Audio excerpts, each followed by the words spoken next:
Hiya, this is the Phase 4 tutorial. Depending on what scheme your child's school is using, it depends on which order they focus their attention on the different sounds.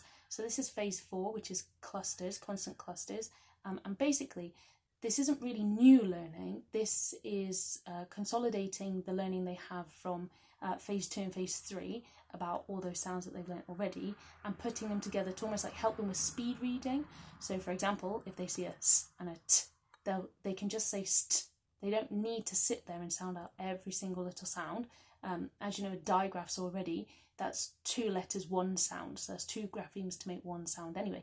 So they won't single sound every word. So for example, if they had the word star, they might say st-ar, star.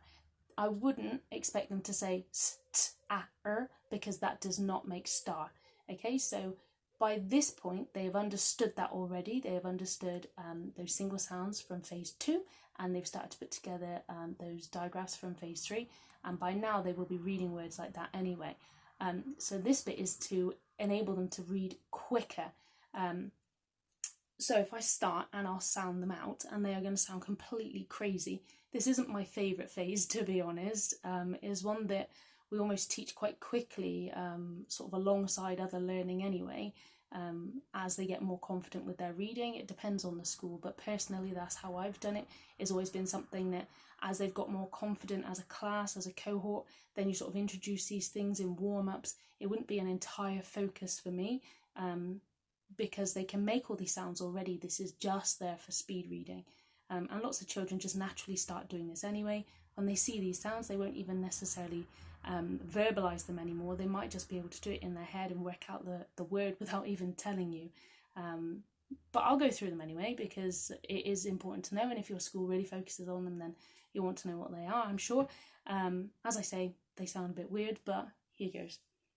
St, st, nd, nd, mp, mp, nt, nt, nk, nk, ft, ft, sk, sk, ult, ult, up, up, oof, oof, uk, uk, pt, pt, xt, xt, tr, tr, dr, dr, gr, gr, kr, kr, br, br, fr, fr, bo, bo, fu, fu, go, go, pull, pull, cool, cool, sl, sl, sp, sp, st, st. I've got that one twice.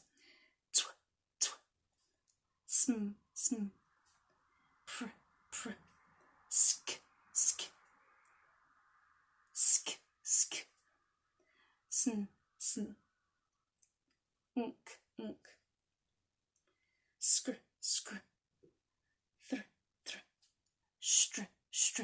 So again, bizarre phase for me. Like I say, it's never been one of my enjoyable phases. But if I just put a few of these into context, for example, let's go for ult, belt, but ult, but ult. So instead of going but ult, but ult, but ult. Okay, so it just blends it together quicker, and then they should be able to get that word quicker. Let's try another one. Screw. Okay, so the word screw, screw, screw, screw, screw. So this is really important actually, because look, screw, screw, screw is 2 sounds for them. Then it just really makes it sweeter, easier to say, easier to sound, easier to listen to.